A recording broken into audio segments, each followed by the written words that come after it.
Assalamualaikum warahmatullahi wabarakatuh.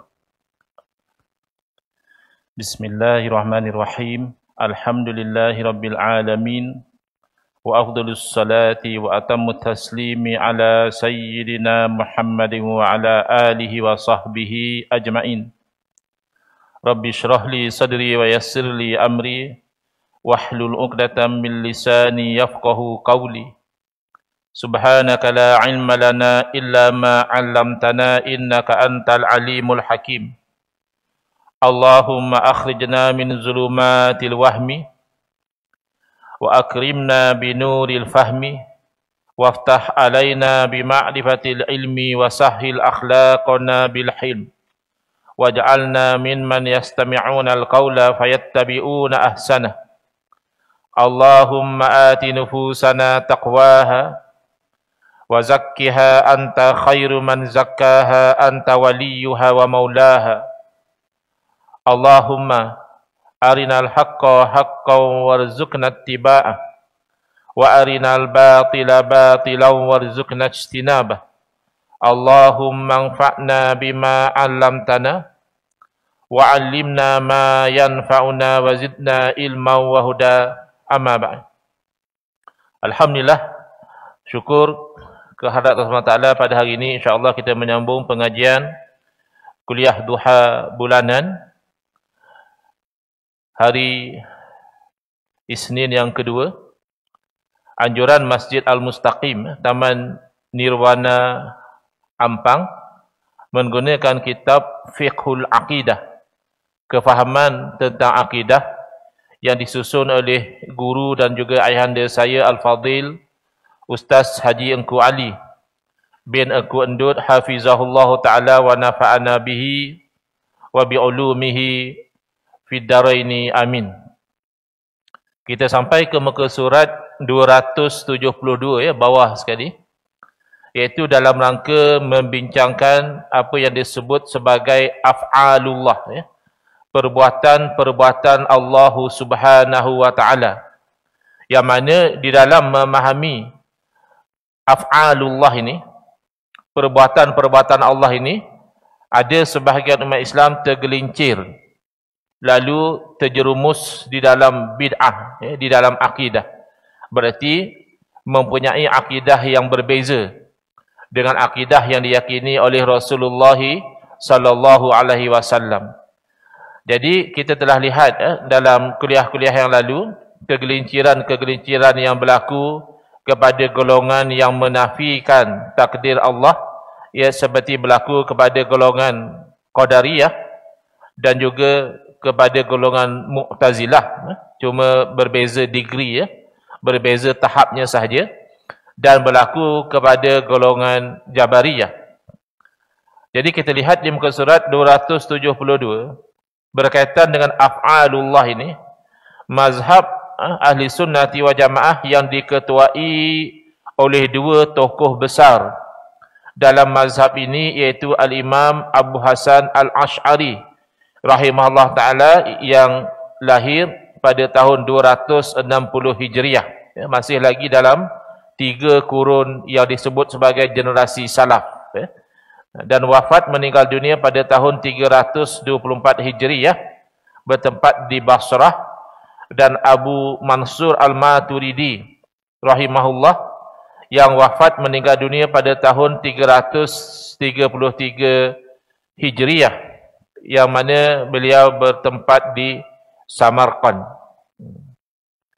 Jadi inilah dua tokoh yang bangkit mempertahankan akidah Rasulullah sallallahu alaihi wasallam. Hati-hati kot ada di zaman kita sekarang orang yang ingin membezakan, dia kata saya akidah, saya tidak ikut Asy'ariyah, Imam Abu Hasan Asy'ari. Saya juga tidak ikut Maturidiyah, Imam Abu Mansur Al-Maturidi. Saya ikut akidah Rasulullah sallallahu alaihi wasallam. Nah, ini nak memberi gambaran seolah-olah berbeza. Padahal akidah yang dipertahankan oleh Al-Imam Abu Hasan Al-Asy'ari dan yang dipertahankan oleh Al-Imam Abu Mansur Al-Maturidi rahmatullah alaihima, itulah akidah yang dibawa, dipegang dan diperjuangkan oleh Rasulullah sallallahu alaihi wasallam.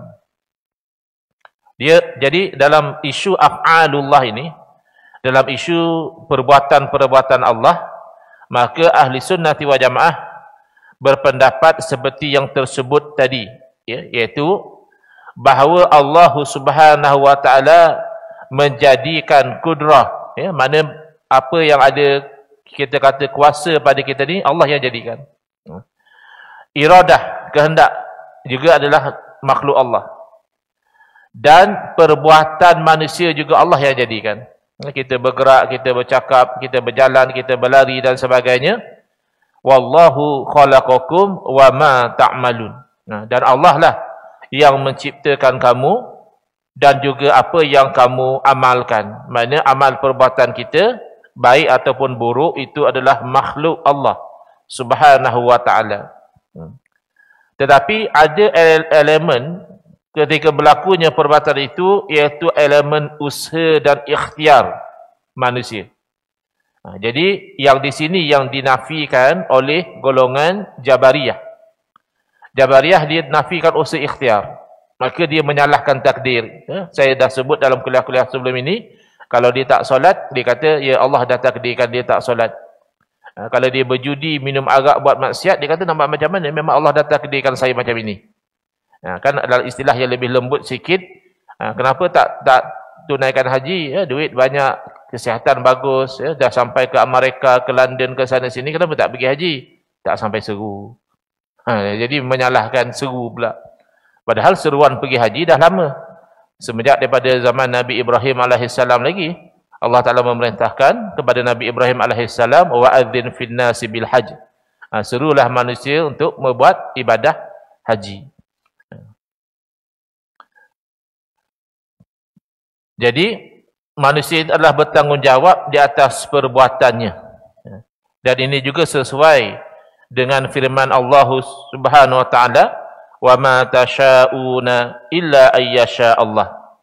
Dan tidaklah, diterjemah di sini mereka, kena perbetulkan, kerana ta tu kalau yasha'un betul, kalau wa ma yasha'un itu mereka. Tapi kalau wa ma tasha'un kamu. Dan tidak kamu itu berkehendak, melainkan Allah Subhanahu wa taala berkehendak.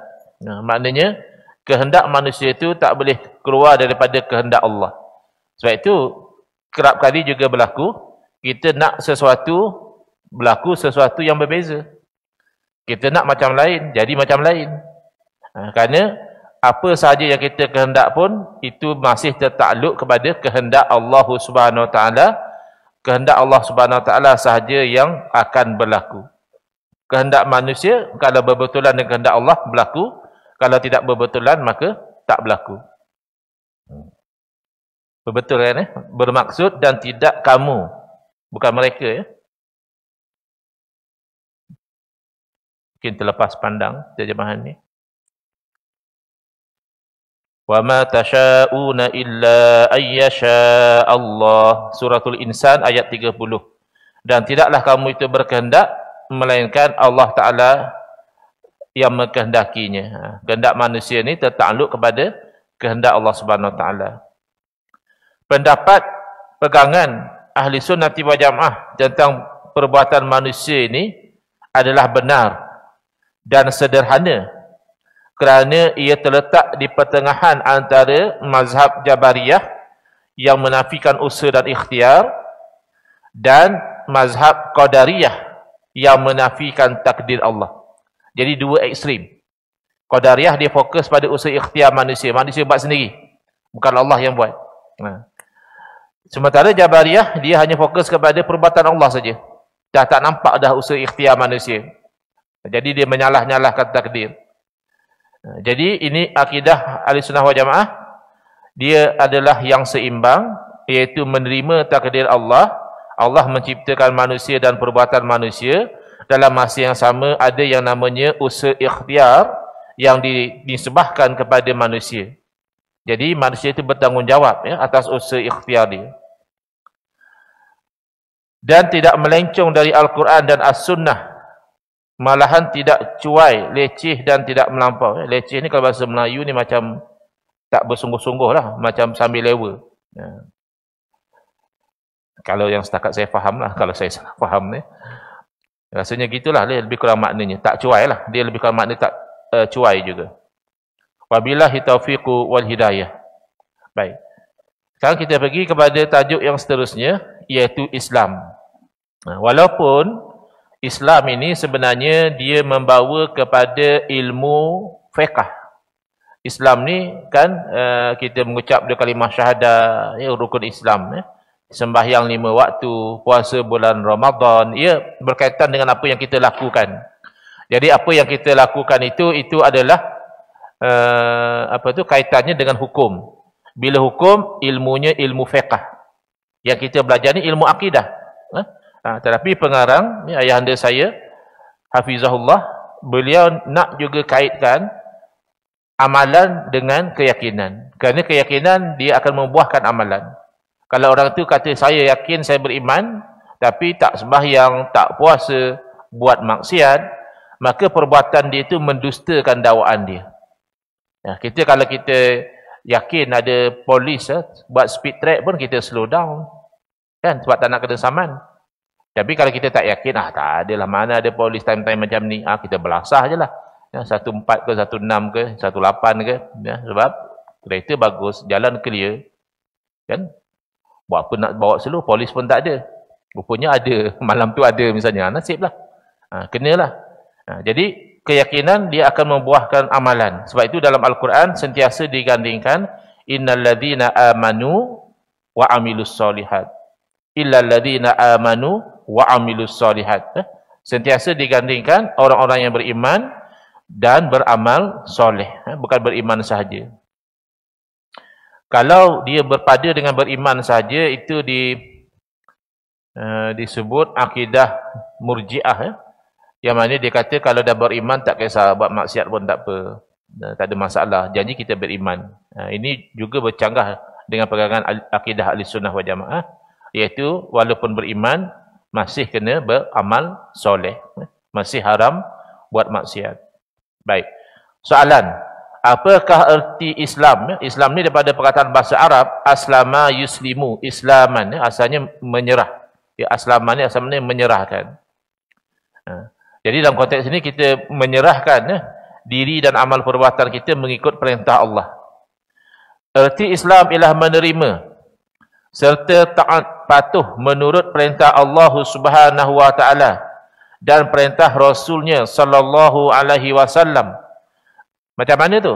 Dengan mengerjakan barang yang disuruhnya. Masih juga guna bahasa lama barang. Barang ni terjemah daripada bahasa Arab ma. Bifi'li ma amarahu. Jadi ma ni biasanya bahasa lama diterjemahkan sebagai barang.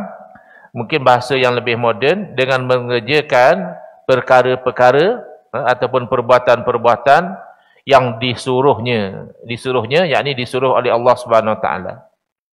Bukan itu saja. Dan meninggalkan barang yakni perkara-perkara, perbuatan-perbuatan yang dilarangnya. Jadi dia serentak ada orang rajin buat benda yang Allah suruh, tapi yang Allah larang pun buat juga.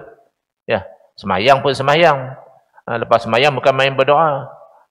Balik pada semayang singgah kedai toto. Ikut-ikut dapat menang. Kenapa? Tadi dah doa, ya Allah, mohon bagilah saya kali ini menang hadiah pertama, nak bayar hutang banyak ni. Jadi ada orang dia hanya buat benda yang Allah suruh, tetapi dia tidak tinggal apa yang Allah larang. Jadi tak balance. Dia kena dua-dua. Ya Allah suruh, kita usahakan sebaik mungkin untuk kita lakukan. Ya Allah larang, kita tinggalkan atau kita jauhi. Baik. Yang didasarkan atas 5 rukunnya, yakni rukun Islam. Lagi menyerah diri kepadanya Subhanahu wa ta'ala. Itu batin lah. Batin kita, walaupun zahirnya kita yang usaha sembahyang, kita yang usaha puasa, kita yang usaha pergi haji, tapi batin kita serah kepada Allah Ta'ala, bahawa Allah Ta'ala lah yang berhak menerima atau menolak amal ibadah kita, memberi pahala atau sebaliknya kepada apa yang kita lakukan.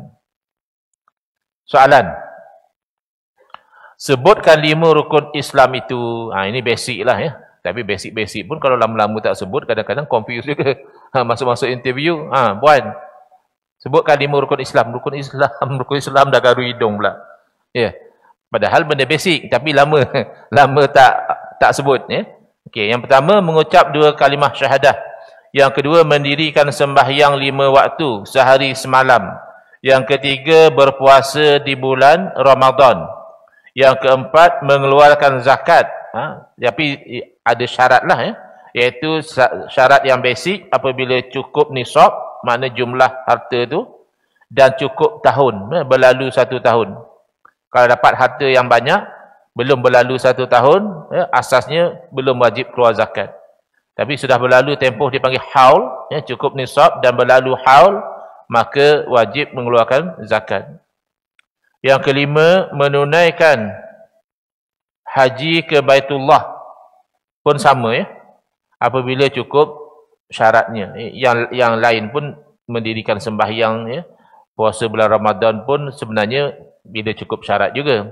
Misalnya orang kalau tidak berakal, gila, tak wajiblah sembahyang.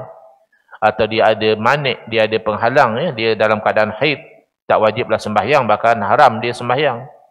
Tapi secara umumnya sembahyang ni semua orang kena buat. Puasa ni semua orang kena buat. Ya, kalau dia sakit itu cerita lain. Kalau dia musafir, dia diberi kelonggaran. Tapi kalau zakat tak semua orang kan. Kalau tak hartanya tak banyak, tak wajib dah dia keluar zakat. Atau hartanya asalnya banyak tapi biasanya pun tiap-tiap bulan bayar tu bayar ni tak cukup nisab. Ataupun haji ya, haji pun sama juga. Tak semua orang ada duit nak pergi haji. Yang ada duit kadang tak ada kesihatan. Yang ada kesihatan kadang tak ada peneman ya, dan sebagainya. Baik. Soalan. Apakah tindakan kita terhadap rukun Islam yang 5 itu? Tengok ya. Mana pengarang kitab nak kaitkan dah habis kita belajar akidah, apa kita punya action kita? Ya, apa kita punya tindakan? Jadi jawapan, tindakan kita terhadap rukun Islam yang 5 itu ialah dengan memahami dan mengamalkan semua tuntutan rukun-rukun itu. Jadi bukan hanya kata orang asal buat je. Asal semayang lah. Ya. Daripada tak, baik semayang kan. Daripada tak puasa, baik puasa. Yalah, memanglah. Betul lah. Daripada tak puasa, baik dia puasa. Tapi untuk orang yang betul-betul ingin kepada ridha Allah SWT, dia akan faham bahawa setiap ibadah itu ada tuntutan yang perlu dipenuhi. Ya. Rukun-rukunnya, seperti penerangannya nanti bukan setakat boleh membilangkan sahaja, tidak. Baik, yang pertama, mengucap 2 kalimah syahadah. Syahadah ni maknanya penyaksian. Asyhadu, kalau kita terjemah dalam bahasa Melayu, aku menyaksikan. Soalan, sebutkan ucapan 2 kalimah syahadah itu. Jawapan, ucapan 2 kalimah syahadah itu ialah yang pertama, asyhadu an la ilaha illallah. Aku menyaksikan bahawa tiada Tuhan ya, melainkan Allah. Tidak ada lain daripada Allah yang bersifat dengan sifat ketuhanan. Hanya Allah saja. Wa asyhadu, ini yang kedua. Sebab itu disebut 2 kalimah syahadah. Wa asyhadu anna Muhammadar Rasulullah. Dan saya menyaksikan bahawa Muhammad sallallahu alaihi wasallam adalah utusan Allah, ya, Rasulullah. Baik. Apakah pengertian 2 kalimah syahadah itu?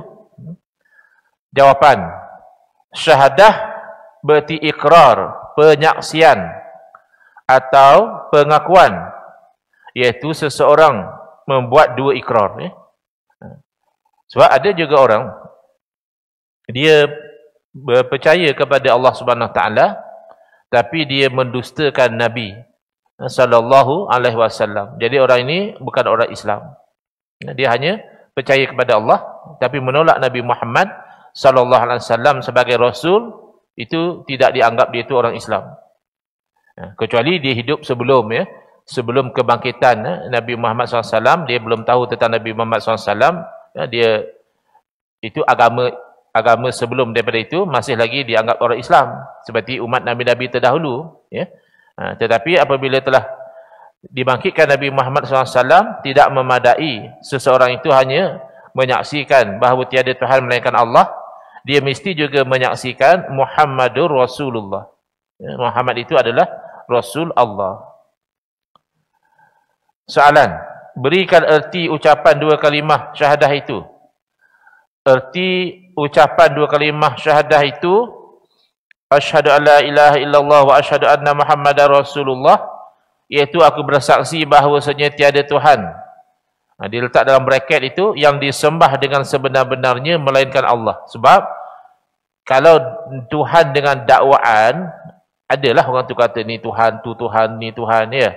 Tapi itu bukan Tuhan sebenarnya. Tidak ada sifat ketahanan. Yang mana kalau kita ringkaskan, tidak ada istighna dan iftikar. Istighna makna tak berhajat kepada yang lain. Kalau bahasa lama dia kata terkaya. Terkaya Allah Ta'ala daripada yang lain.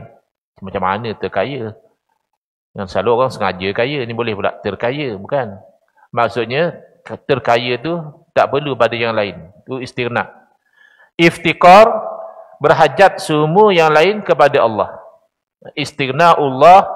Istighna'ullahi an kulli ma siwah waftikaru kulli ma siwahu ilaihi. Ini kesimpulan daripada yang dikatakan Tuhan. Tuhan itu iaitu yang tidak berhajat kepada yang lain dan semua yang lain berhajat kepadanya.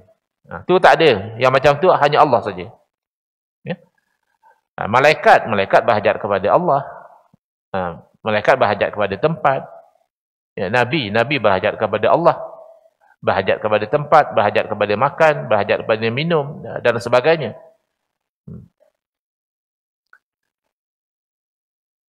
Aku bersaksi bahawasanya tiada Tuhan yang disembah dengan sebenar-benarnya melainkan Allah, dan aku bersaksi bahawasanya Nabi Muhammad sallallahu alaihi wasallam itu adalah Rasulullah, yakni pesuruh, ya, atau utusan Allah.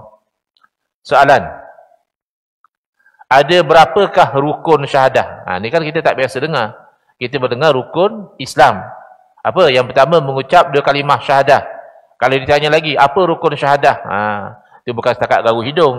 Semua garu. Kepala garu, telinga garu. Apa pula rukun syahadah? Rukun iman saya tahu. Rukun Islam. Rukun syahadah apa dia? Alhamdulillah, diterangkan di sini. Syahadah ada 4 rukun. Pertama, meisbatkan zat Allah Subhanahu wa ta'ala. Ya? Kalau menafikan zat, ya, orang ni makna ateis lah. Dia kata Tuhan tak ada lah. Dia kena meisbatkan zat Allah Ta'ala. Ya, diri Allah tu ada. Kemudian, adakah diri semata-mata? Tidak. Meisbatkan sifat Allah Ta'ala. Kan? Berbeza dengan setengah ahlul bid'ah, dia menafikan sifat Allah. Dia kata hanya ada Allah saja. Sifat tak ada. Kita ahli sunnati wal jamaah, kita meisbatkan sifat Allah. Apa dia? Apa dia sifat Allah? Secara ringkasnya, iaitu segala sifat kesempurnaan. Yang terperinci itu yang kita dah belajar itu lagi lah. Wujud, qidam, baqa, itu secara detail. Ya. Tapi kalau secara umum, iaitu segala sifat kesempurnaan itu adalah sifat Allah Subhanahu Wa Taala. Yang ketiga, meisbatkan af'al Allah Ta'ala, meisbatkan perbuatan Allah Ta'ala. Bercakap tentang sifat kesempurnaan tadi, kita kena ingat bahawa kita tak boleh menilai kesempurnaan Allah itu dengan penilaian makhluk rosak. Ada orang, dia nak kata Allah Ta'ala bertempat. Lalu dia kata, semiskin-miskin orang miskin pun ada rumah PPRT, kata dia. Tu dia nak ukur Allah dengan ukur manusia. Jadi kalau manusia yang miskin pun, ya, ada rumah, ada tempat. Yalah, kalau tak rumah PPRT pun memang dia ada tempat, dia ada makhluk. Mana bawah jambatan ke, betul? Dekat kaki 5 ke, tempat juga. Jadi dia kata kalau begitu takkanlah Allah yang maha kaya tak bertempat. Ini tak betul. Kesempurnaan pada makhluk tu bertempat. Kan kalau kita, tapi kita ni kalau nak kata tak bertempat, tak mungkin. Tepi longkang tu kan tempat juga. Kan ada orang duduk tepi longkang, tapi longkang besar lah. Longkang yang besar tu kan ada macam cover atas tu. Dia duduk kat bawah tu. Bertempat juga. Tapi tak sempurna lah. Yang sempurnanya rumah. Rumah pula kadang orang dia tengok pula, kalau rumah macam ni kurang. Kalau rumah macam ni banyak bilik, ada posh. Ada zaman sekarang kan macam-macam. Rumah ada lift, ya. Rumah ada gym, rumah ada swimming pool. Itu baru sempurna. Bukan macam tu. Allah Ta'ala Maha Kaya, berarti Allah Ta'ala tak berhajat kepada yang lain. Termasuk tidak berhajat kepada tempat. Sama juga. Nisbah kepada manusia, kalau orang tu dah kahwin, 5-6 tahun kahwin, tak dapat anak, kan macam satu kekurangan. That's why orang, kalau dah kahwin lama, tak dapat anak, dia akan usahalah. Berobat cara kampung ke, berobat cara hospital ke, macam-macam usahalah. Sebab apa? Sebab bagi dia satu kekurangan. Tak ada anak tu satu kekurangan. Kalau macam tu, takkanlah Allah yang Maha Kaya tak ada anak. Alangkah kita manusia ni pun ramai yang ada anak. Yang tak ada anak tu jarang-jarang. Tak boleh macam itu. Kerana anak kalau nisbah kepada Tuhan tu satu kekurangan. Berarti syirik. Syirik tu kekurangan. Mana Tuhan kuasa dia mutlak. Milik dia sempurna. Tiba-tiba ada anak, berarti anak dia Tuhan juga. Maka kena bahagi kuasa. Kuasa Tuhan ayah setakat ni, kuasa Tuhan anak setakat ni. Betul kan? Kan Prince Charles naik jadi raja selepas Queen Elizabeth meninggal. Sebelum Queen Elizabeth meninggal, Prince Charles tak boleh naik jadi raja. Sebab kuasa tu tak boleh. Macam itu, dia kena share. Kalau kamu dah pegang Queen, saya terpaksa tunggulah. Prince Charles kena tunggulah. Sekarang baru dia jadi King Charles. Sebelum ni Prince, lama dia jadi Prince. Kita ingat baca kisah-kisah cerita-cerita dongeng tu, Prince ni kan muda lagi, handsome, naik kuda kan. Ini Prince dah tua, nak buat macam mana? Maknya baru meninggal, barulah merasa jadi king. Jadi adakah Tuhan pun macam tu? Nak kena anaknya tunggu? Tak mungkin. Maka jangan sekali-kali membayangkan sifat kesempurnaan Allah itu dengan kayu ukur makhluk. Itu akan membawa kepada kesesatan, waliyadzubillah. Baik. Seterusnya mengisbatkan af'al Allah Subhanahu wa taala yang kita baru lepas terangkan tadi. Af'al plural, jamak kepada fi'lun. Fi'il maknanya perbuatan. Af'al perbuatan Allah Subhanahu wa taala. Jadi kalau kita dapat lihat satu orang dapat kebaikan, nampak Allah Taala yang nafi', yang memberi manfaat. Kita lihat satu orang tu ditimpa musibah, penyakit, kemalangan dan sebagainya, tadi agak delay, ada minor accident lah, tapi jam. Itu kita nampak Allah Ta'ala yang dhar, yang mendatangkan mudarat. Kita nampak ada jiran kita dapat cucu, dapat anak. Itu kita lihat Allah Ta'ala yang muhyi, yang menghidupkan. Ada pula ramai-ramai berkumpul di Masjid Al-Mustaqim, masing-masing yang pakai songkok, pakai kepiah. Ada kematian. Kita nampak Allah Ta'ala yang Al-Mumit. Jadi apa saja yang berlaku di atas dunia ni, itu kita nampak perbuatan Allah sebenarnya. Jadi sebab itu kalau orang-orang tasawuf, dia tenang. Apa benda yang buruk pun dia nampak itu perbuatan Allah. Maka dia sabar, dia redha. Yang baik, dia nampak itu perbuatan Allah. Maka dia syukur, dia redha. Orang-orang sufi ni, yang sebenarlah. Dia adalah orang yang biasanya dia tenang. Bahkan terzahir dalam diri dia itu, ala bi zikrillahi tatmainnul qulub. Ketahuilah dengan zikrullah itulah hati menjadi tenang. Itu ahli sufi yang sebenar. Dia banyak pada zikrullah. Tapi kalau yang mendakwa macam-macam, benda pelik-pelik, dia lah paling hebat, dia lah yang paling apa tu, itu kita ragu-ragulah dengan dakwaan-dakwaan macam itu. Kerana itu bukan tujuan daripada tasawuf, bukan tujuan daripada tarekat untuk berbangga-bangga, untuk mencari pengaruh, mencari pengikut dan sebagainya, bukan. Orang tasawuf tarekat yang sebenar, dia hanya nak satu saja, iaitu mardatillah, ridha daripada Allah Subhanahu Wa Taala. Baik. Kemudian yang tiga tadi, mengisbatkan zat Allah Taala, mengisbatkan sifat Allah Subhanahu Wa Taala, mengisbatkan af'al Allah Taala, itu terkandung di dalam asyhadu an la ilaha illallah. Yang wa asyhadu anna Muhammadar Rasulullah, maka terkandung di dalamnya yang keempat, mengisbatkan kerasulan dan kebenaran Nabi Muhammad sallallahu alaihi wasallam. Ini yang tidak dilakukan oleh kebanyakan orang Yahudi, orang Nasara. Mereka terima Allah sebagai Tuhan.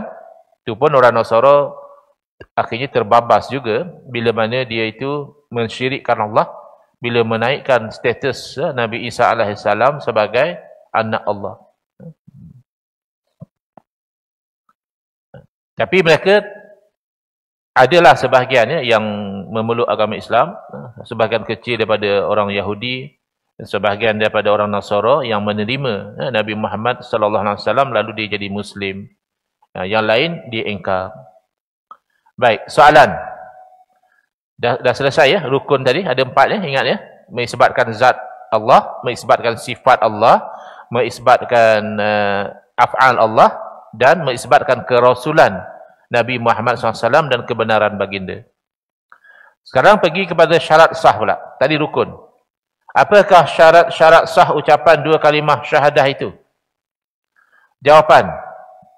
Syarat sah ucapan 2 kalimah syahadah itu ada 4 perkara.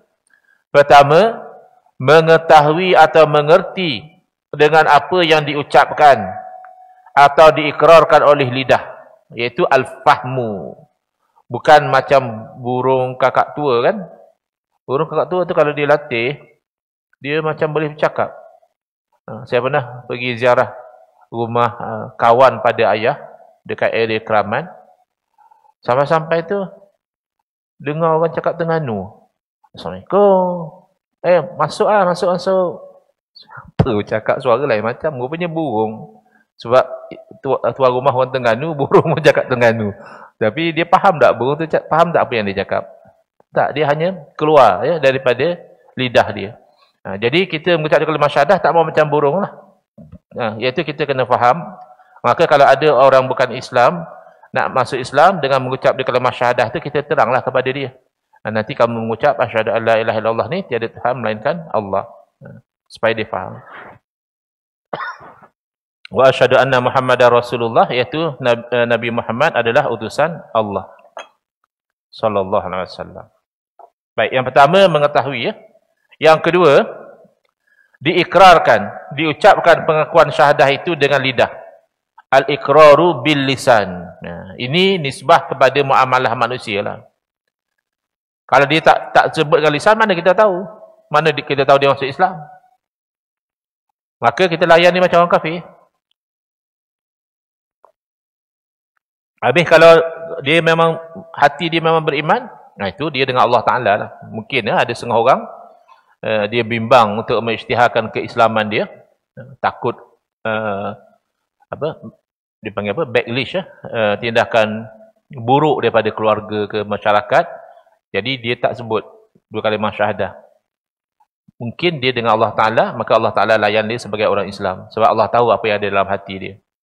Tapi untuk kita tak layan dia sebagai orang Islam. Sebab tak ada bukti. Mana kita tahu dalam hati dia. Buktinya itulah mengucap. Al-iqrar bil lisan. Ya. Pertama, al-fahmu, faham apa ucapan. Yang kedua, hendaklah dituturkan dengan lidah dia. Baru sah 2 kalimah syahadah tadi. Tak dituturkan, mana kita tahu. Tutur saja.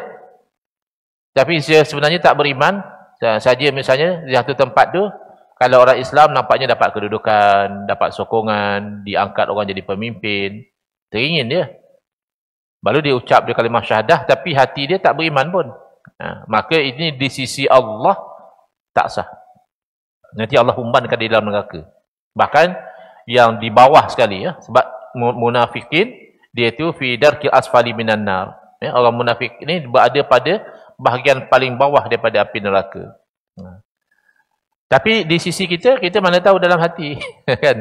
Dia dah mengucap 2 kalimah syahadah, ya, kita layan dia sebagai orang Islam lah. Itu beza ya. Tapi tak sah, ya. Hakikatnya tak sah kalau dia tidak membenarkan dengan hati dia. At-tasdiqu bil janan. Ya. Tanpa sedikit pun ada perasaan prasangka, syak dan sangsi sama sekali. Lepas tu kita biasa tengok ya, orang yang non-Muslim asalnya, bila dia mengucap kalimah syahadah tu kadang dia menangis sebab dia rasa satu perubahan yang jelas dalam kehidupan dia tu selepas dia menzahirkan keyakinan dia. Yang keempat, al-amalu bil arkan, iaitu beramal dengan rukun-rukun. Rukun di sini maksudnya apa? Tubuh badan, yang ikrar bil lisan, lidah. At-tasdiqu bil janan, hati. Al-amalu bil arkan, tubuh badan kita. Nampak kita semayang, nampak kita puasa, nampak kita pergi haji, tawaf, sa'i, melontar jamrah. Itu namanya al-amalu bil arkan. Habis kalau dia mengucap saja, dia yakin tapi dia tak beramal. Di sisi kita ahli sunnah wal jamaah, orang ini berdosa, fasik lah. Adakah jadi kafir dia tak semayang? Majoriti ulama mengatakan tidak. Kecuali dia menafikan kewajipan semayang. Dia tu apa nak semayang, bukannya wajib pun. Itu bahaya. Tapi kalau dia kau tanya dia, kenapa kamu tak semayang? Tahlah. Kamu tak tahu ke semayang wajib? Tahu. Habis? Tahlah, teman ni malas lah nak semayang. Itu fasik. Berdosa besar dia. Sebab dia tidak ada al-amalu bil arkan. Habis itu batal lah syahadah dia. Tidak sampai batal, sebagaimana kita sebutkan tadi, kecuali kalau dia sampai ke tahap menafikan kewajipan tu. Jadi dia amalkan apa yang diucapkan oleh lidah. Dia dah kata tiada Tuhan melainkan Allah, patut dia patuhlah apa yang Allah suruh. Dengan segala anggota tubuh badan seperti yang ditentukan dalam ajaran ahli sunnati wal jamaah. Itu perincian. Kalau dalam kitab kita tak jumpa ni. Kena disyarah lah. Dalam kitab kita hanya jumpa ikrar bil lisan. Maknanya orang tu kalau dia tak mengucap di kalimah syahadah, dia kafir. Tapi tak diterangkan. Bagaimana pula kalau dia tak mengucap tapi hati dia membenarkan? Kan tak dihuraikan di sini. Dalam kitab tak dihuraikan. Tapi kita dah huraikan tadi, kalau memang dia itu membenarkan dengan sebenar-benarnya bahawa tiada Tuhan melainkan Allah dan bahawa Nabi Muhammad SAW adalah Rasulullah, masih kita itu melayan dia sebagai orang kafir kalau dia tidak ikrarkan. Tapi di sisi Allah, dia itu dilayan sebagai orang Islam. Kerana Allah mengetahui apa yang ada dalam hati dia. Sebaliknya, kalau dia mengucap terang-terang dia kata asyhadu an la ilaha illallah wa asyhadu anna muhammadar rasulullah, tapi hati dia menafikan. Dia kata aku saja je ni supaya aku dapat kedudukan. Oleh kerana di sini orang Islam diangkat, aku nak dianggap sebagai orang Islam. Maka di sisi kita layan dia sebagai orang Islam. Tapi di sisi Allah, dia dilayan sebagai orang kafir. Yang nombor 4 itu, bukan bila kata syarat sah syahadah, bila dia tidak beramal maka dia jadi kafir. Bukan. Berarti dia tidak sempurna penzahiran syahadah dia disebut orang fasik, orang berdosa. Asalnya orang fasik tak boleh jadi pemimpin. Bahkan tak boleh jadi wali, nikah. Soalan, apakah yang perlu diketahui atau dimengerti dengan dua pengakuan syahadah yang diucap dan diikrarkan oleh lidah itu? Setelah kita mengucap, apa yang kita perlu faham? Apa yang kita perlu tahu? Jawapan, yang perlu diketahui berkaitan dengan dua pengakuan syahadah itu ialah akidah-akidah, yakni simpulan keyakinan. Apa keyakinan yang terkandung di dalam asyhadu an la ilaha illallah? Apa keyakinan yang terkandung di dalam wa asyhadu anna muhammadar rasulullah? Kita kena tahu. Soalan, kalau begitu apakah kandungan dua kalimah syahadah tu? Jawapan, kandungannya ialah akidah-akidah yang berkaitan dengan sifat-sifat Allah dan sifat-sifat Rasulullah sallallahu alaihi wasallam. Yang kita dah belajar sebelum ni itulah. Itu kandungan dia kena tahulah.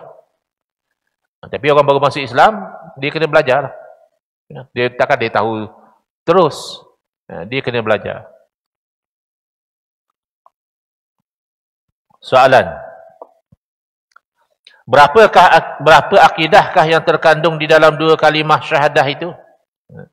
Jawapan, sebanyak-banyak akidah yang dibilangkan orang yang terkandung pada makna la ilaha illallah Muhammadur Rasulullah itu ialah 68 akidah. Ini yang orang bilang lah. Paling banyak kita cek-cek, oh ada 68. Ya, ada orang bilang 2 saja. Iaitu istighna, iftikar. Ada orang bilang 20 sifat wajib bagi Allah. Ada orang bilang 50 iaitu sifat wajib bagi Allah, sifat mustahil 40. Sifat harus 1, 41. Sifat wajib bagi Rasul 4, mustahil 4, jadi 8. Campur 1 lagi sifat harus bagi Rasul jadi 9. 9 campur 41, 50. Oh, jadi akidah 50 dia bagi. Yang jadi sampai 68 ni macam mana? Ha, kita tengok ya.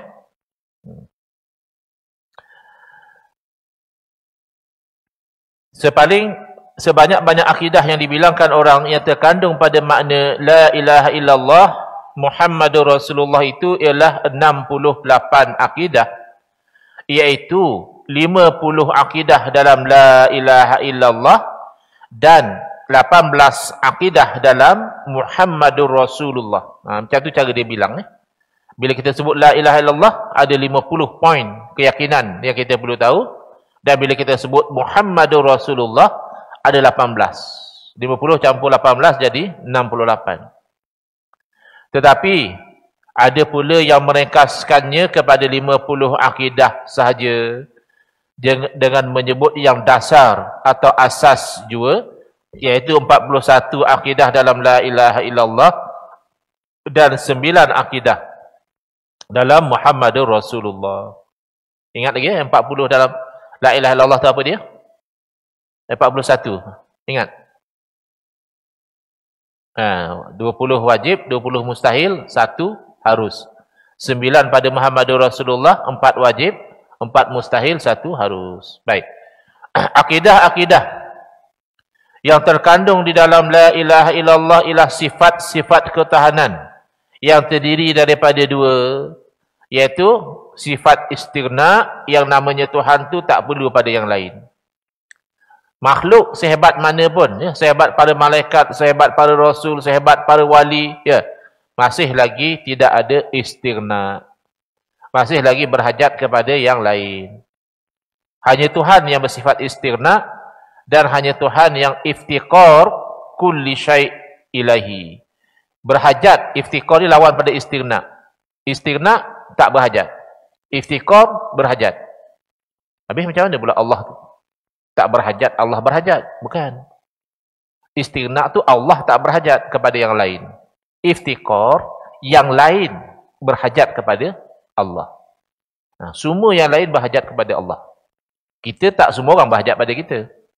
Ya, ada orang perlu pada kita. Ya, mungkin anak kita, mungkin pasangan kita, mungkin kawan-kawan kita. Tapi ramai orang hidup tak pernah kenal kita pun. Tapi tak akan ada satu pun makhluk yang tak berhajat kepada Allah, kerana wujud dia pun tu adalah Allah yang wujudkan. Sifat istighna itu ada 11 dan lawannya 11 pula. Allah mak, ni macam mana nak ngapai ni? Tak payah ngapai lah. Ini hanya nak tahu. Ya, kalau agak-agak tak ingat, agak-agak tak faham pun, tidak sampai menjejaskan fardu ain. Ini kita kata yang dah mendalam lah, yang dah terperinci sangat lah. Kita belajar sifat 20 biasa pun tak ada pergi sampai sini. Habis 20 wajib, 20 mustahil, 1 harus, dah selesai. Tapi ini dia lebih terperinci lagi. Bagus juga kita tahu. Sifat istighna yang menunjukkan bahawa Allah Ta'ala tidak berhajat kepada yang lain ada 11. Maka yang mustahil itu ada 11 juga, menjadi 22. Dan yang masuk pada sifat istighna itu ada 3. Maknanya apa? Dia bukan directly istighna, tapi bolehlah. Bolehlah dianggap sebagai istighna juga. Ada 3. Lawannya ada 3. Jadi 6. Justru itu jadilah 28. Ni nak kira bilang dulu.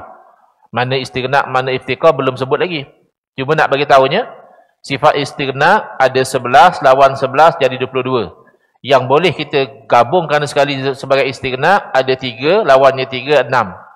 22 campur 6 jadi 28. Yang mana satu? Belum disebut. Sifat iftikar itu ada 9. Dan lawannya 9 pula. Lalu menjadi 18. Dan yang masuk pada iftikar ada 2. Dan lawannya pula 2. Jadi 4. 18 campur 4 jadi 22. 22 campur 28 jadi 50 pada la ilaha illallah. Maka dengan itu, jadilah jumlah kedua-dua sifat istighna dan istiqrar itu 50, yakni 28 campur 22, iaitu aqaid yang terkandung pada makna kata la ilaha illallah. Tiada Tuhan yang disembah dengan sebenarnya melainkan Allah. Itu jenuh nak bilang Ustaz. 50 nak bilang maksud la ilaha illallah tak susah, tak siapa suruh bilang pun.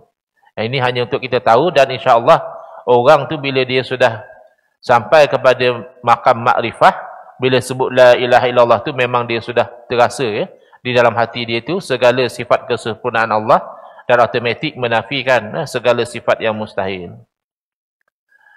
Sementara akidah-akidah yang terkandung pada kata Muhammadur Rasulullah itu 18, iaitu 10 sifat Rasul. Apa dia 10 sifat Rasul? 4 sifat wajib, 4 sifat mustahil, 1 sifat harus, dan 1 lagi lawan pada harus. Kita bilang 9 kan tadi. Ni dia bilang 10. Sebab yang harus tu ada lawan dia. Lawan pada yang harus, yang tidak harus. Serta dimasukkan lagi 8 akidah, iaitu 4 rukun iman. Dan lawan-lawannya yang mustahil. Rukun iman bukan ada 6. Kenapa 4 je? Sebab pertama, beriman kepada Allah, itu la ilaha illallah. Bila Muhammadur Rasulullah, beriman pada Rasul. Oleh kerana beriman pada Rasul tadi, ada datang beriman pada malaikat, beriman pada hari kiamat, beriman pada qada dan qadar, beriman kepada kitab. Jadi ini 4 yang terkandung di dalam beriman kepada la ilaha Muhammadur Rasulullah. Baik. Justru itu jadilah jumlahnya 18 akidah. Justru itu jadilah sebanyak-banyak akidah yang dibilangkan orang yang terkandung pada makna la ilaha illallah Muhammadur Rasulullah itu ialah 68 akidah.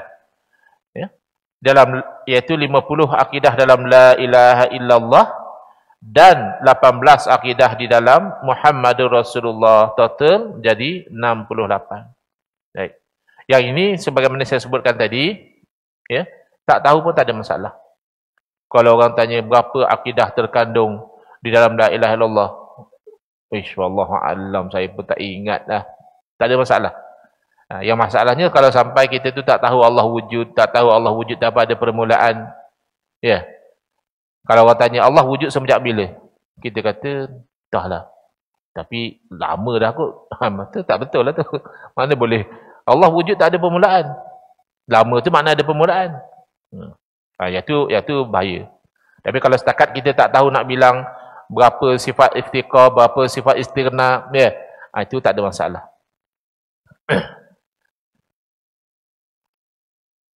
Kemudian, sekurang-kurang akidah yang dibilangkan orang yang terkandung pada makna la ilaha illallah Muhammadur Rasulullah itu ialah 50 akidah. Mana dia tak ambil kira yang 20 tu.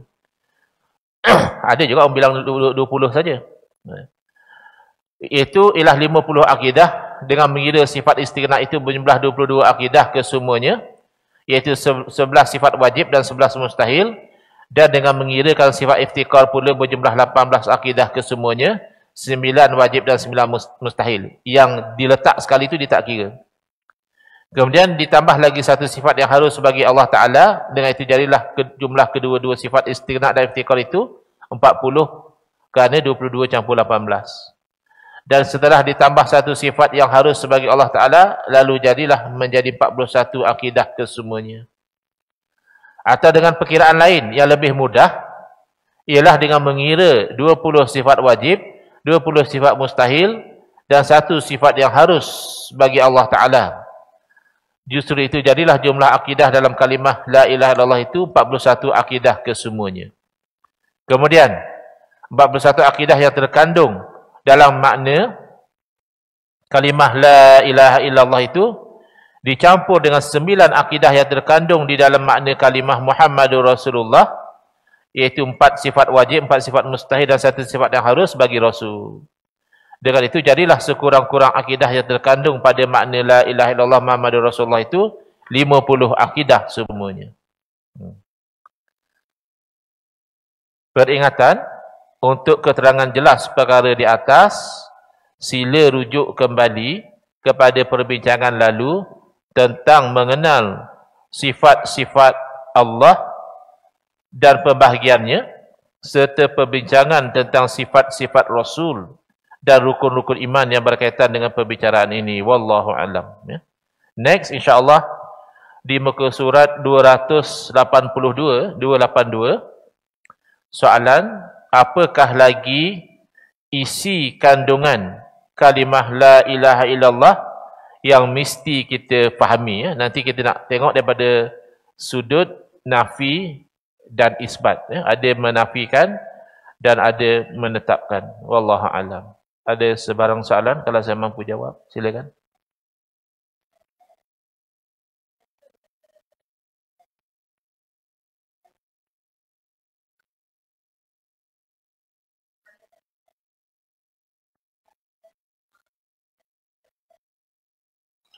Di mana posisi doa? Doa qada dan qadar, ya. Baik. Kan kita tadi belajar tentang af'alullah, ya. Kalau begitu, apa posisi doa dan juga kaitannya dengan takdir, ya, Allah Subhanahu wa taala? Pertama, kita lihat doa itu adalah usaha ikhtiar daripada manusia. Kita memilih untuk berdoa. Ada orang bila dia ditimpa kesusahan dan sebagainya, dia tak berdoa pun. Dia hanya pandang apa strategi dia nak buat, apa usaha yang dia boleh buat, tapi dia tak doa pun. Tapi kita orang yang beriman, selain daripada kita usaha ikhtiar, misalnya lah, ya, orang yang ditimpa penyakit, selain daripada dia berobat, ya, pergi sana sini, dia berdoa kepada Allah. Ya Allah, sembuhkanlah penyakit saya. Okay. Jadi apa kaitan doa dengan takdir Allah? Pertama, kalau doa itu adalah perbuatan manusia, wallahu khalaqakum wa ma ta'malun. Allah Ta'ala yang menciptakan kamu dan apa yang kamu amalkan. Maknanya doa tu juga daripada sudut itu makhluk Allah. Allah yang jadikan kita tu berdoa. Ya. Kemudian, adakah doa itu boleh merubah takdir? Oleh sebab dia berdoa, maka takdir Allah berubah. Kita kena faham dua jenis takdir. Ya. Satu, takdir yang disebut sebagai takdir yang mu'allaq, yang tergantung. Dan lagi satu, takdir disebut takdir yang mubram, yang pasti. Takdir yang mubram ini yang ada dalam ilmu Allah. Ya, Allah tahu yang ini yang akan berlaku. Misalnya, Allah tahu satu orang tu bila dia sakit, kali ini tak sembuh dah. Ini kali dia sakit, bawa maut terus. Allah tahu. Yang tu doa macam mana pun tidak akan berubah. Takkan dalam ilmu Allah tu kalau berubah, maknanya seolah-olahnya Allah silap tahu. Dalam ilmu Allah, dia dengan penyakit ni dia meninggal, tak sembuh. Tiba-tiba bila doa sembuh pula. Oh, tak betul lah ilmu Allah macam tu. Maka takdir yang mubram tidak akan diubah oleh apa pun. Tetapi daripada sudut apa yang tertulis, ya, maknanya dia tulis dia ni kalau dia berdoa Allah sembuhkan. Kalau dia tak berdoa dia akan sakit terus. Ya. Ya ini bila dia berdoa Allah sembuhkan. Tetapi adakah dia akan berdoa atau tidak berdoa itu dalam ilmu Allah, Allah sudah tahu. Mana bila lihat daripada sudut takdir mubram tadi dalam ilmu Allah, Allah dah tahu misalnya dia ni akan berdoa dan dia ni akan sembuh. Atau Allah tahu bahawa dia tidak berdoa dan dia tak akan sembuh. Yang dalam ilmu Allah tu tidak akan diubah oleh sesuatu apa pun. Ya, sebab Allah Ta'ala telah mentakdirkan dan Allah Ta'ala mengetahui apa yang Allah takdirkan. Tapi nisbah kepada sebab musabab tadi. Dia dengan katalah selain pada doa, dia kalau makan ubat ni dia sembuh. Kalau dia makan ubat lain tak sembuh. Misalnya, ya. So bila dia makan ubat tu sembuh. Itu pada sudut sebab musabab. Tapi dalam ilmu Allah, Allah tahu bahawa dia ni makan tak makan ubat tu. Allah sudah tahu dari awal lagi. Allah tahu bahawa misalnya dia makan dan dia sembuh. Atau Allah tahu dia tak makan ubat tu dan dia tidak sembuh. Yang itu tidak berubah. Habis apa perlu kita berdoa? Bukan nak mengubah takdir. Doa bukan nak mengubah takdir. Doa nak menzahirkan bahawa kita itu hamba Allah. Itu ubudiyah. Wa ma khalaqtul jinna wal insa illa liya'budun. Tidaklah aku ciptakan jin dan manusia ini melainkan supaya mereka itu beribadah kepada aku. Doa huwal ibadah. Doa adalah ibadah. Jadi adalah satu kekeliruan kalau kita menganggap doa itu sebagai jalan. Aku nak kaya, aku doa. Aku nak sihat, aku doa. Bukan.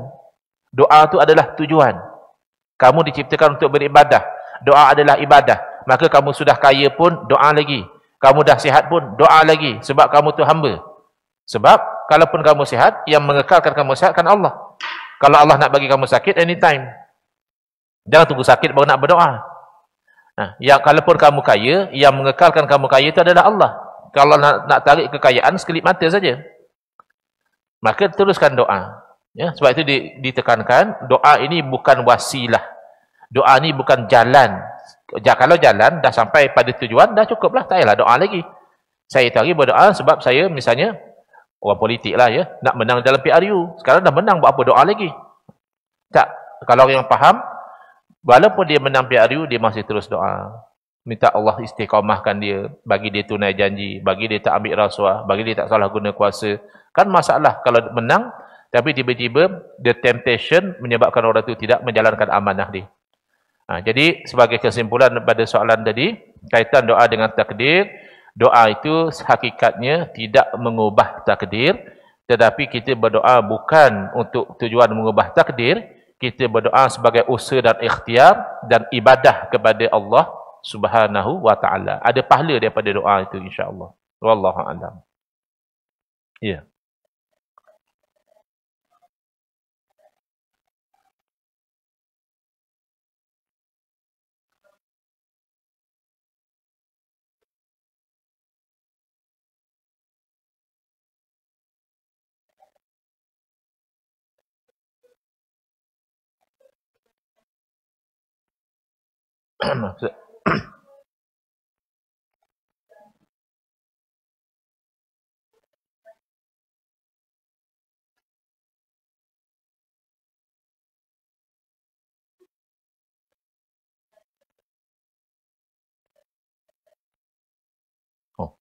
Banyak elemen.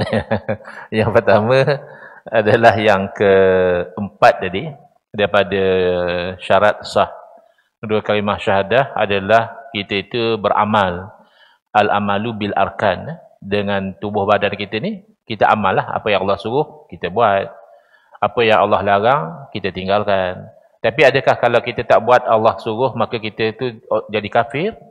Atau kita buat apa yang Allah larang, kita jadi kafir? Jawapannya tidak. Ya, orang tak semayang, adakah dia jadi kafir? Majoriti ulama kata tidak sampai jadi kafir. Tapi fasik lah. Berdosa besar. Berarti dia berisiko untuk diazab oleh Allah Subhanahu Wa Taala di hari akhirat kelak. Sebab dia tidak beramal dengan apa yang Allah perintahkan.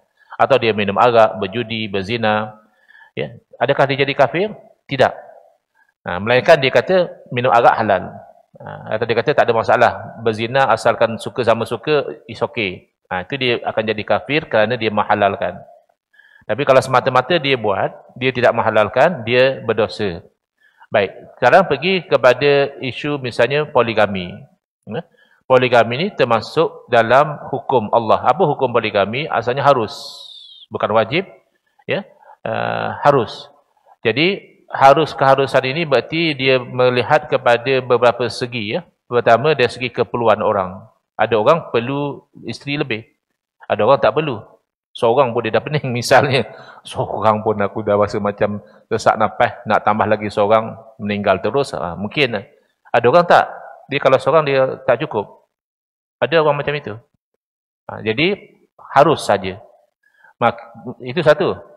Kemudian dia kena meraihkan kemampuan dia untuk berlaku adil. Berlaku adil ini yang zahir lah. Yang batin tak boleh. Contoh dia lebih sayang isteri ni pada situ, itu dia tak boleh kawal. Sebab itu benda anak kita pun kadang kita lebih sayang pada anak yang ni. Itu tak boleh kawal. Tapi zahir kena adil lah. Semua anak kita bagi didikan yang sepatutnya. Isteri juga sama, zahir dia kena adil. Tapi orang perempuan kan tak suka dipoligami, orang macam tu dia jadi tak sahlah rukun syahadah dia, bukan. Itu terbit daripada rasa cemburu dia. Itu natural ya. Kalau kita tengok dalam kisah isteri-isteri Nabi SAW pun, sesama isteri Nabi pun ada cemburu. Isteri ni cemburu dengan isteri ni. Jadi oleh kerana dia rasa cemburu bahawa suami dia tu ada isteri lain, maka dia tak suka suami dia poligami. Tapi tak sampai dia tu, kalau dia menolak, itu tak boleh. Saya tolak hukum poligami. Itu dia boleh jadi kafir, ya, kerana menolak hukum yang jelas. Tapi kalau dia menolak untuk dipoligami, itu boleh. Saya tak suka dipoligami, dia cakap kat suami dia. Itu boleh. Tapi kalau saya kata saya tak suka hukum Allah yang berkaitan dengan poligami, itu tak boleh. Ada beza kan? Makan, boleh tak makan? Makan nasi biryani harus tak? Saya tak suka makan nasi biryani misalnya, boleh. Tapi saya suka makan nasi lemak, boleh. Tapi tak suka hukum Allah yang menghalalkan makan minum, itu tak boleh. Memang Allah Ta'ala halalkan makan minum. Tapi makan minum yang tertentu diharamkan. Makan babi diharamkan dan sebagainya. Faham ya bezanya? Dalam bab poligami tadi, untuk seorang wanita merasa kurang senang di poligami, itu biasa. Itu bukan satu benda yang luar biasa. Bahkan yang luar biasa adalah wanita tu senang di poligami. Itu kan ajaib.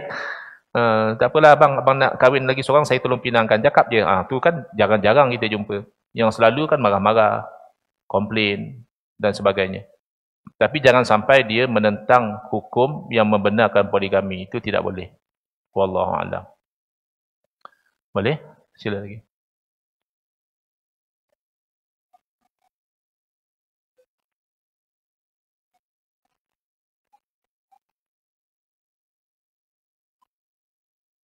Ya, betul. Betul ya. Soalan yang ditanyakan adalah betul tak bila kita lagi banyak berdoa, lagi banyak pahala kita, ya, kalau kita ikhlas dan kita lakukan dengan cara yang betul, ya. Samalah sebab doa tu ibadah. Ibadah tu ada pahala. Macam kita kata, kalau saya banyak solat sunat, lagi banyak pahala saya. Saya asasnya begitu. Cuma doa ni dalam satu riwayat, Nabi SAW menamakan doa ni sebagai mukhul ibadah. Doa adalah otak kepada ibadah. Kerana itulah yang benar-benar kemuncak kepada kehambaan seseorang.